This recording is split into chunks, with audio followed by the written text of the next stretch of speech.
దీన్ని మెడిటేషన్ చేసిన వాళ్ళకు ఒకే శాంతి కలుగుతుంది. Those who meditate on this figure will get peace. Lumbini river. Yashoda అక్కడ పోయి కూర్చుంది.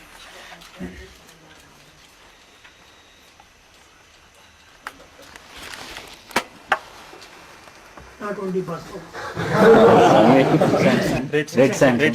Not red sand.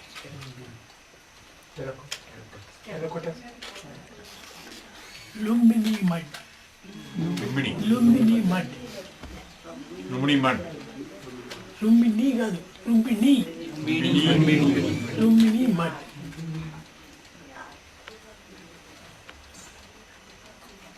అవి ఈ లుంబిని మడ్ లోపల స్టాచ్యూ చేస్తే ఇయర్స్ పెద్దది వచ్చేసేస్తుంది. When you make a statue out of Lumbini mud, అనగా the ears will be very, శిరస్సు. and on the head.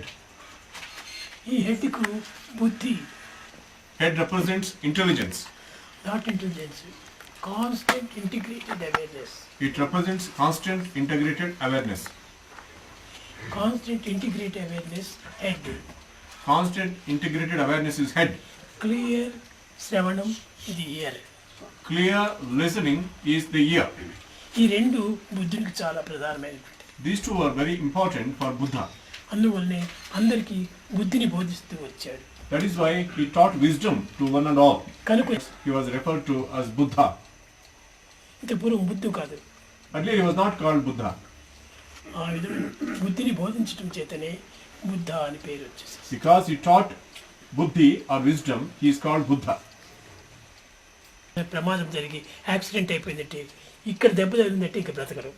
That is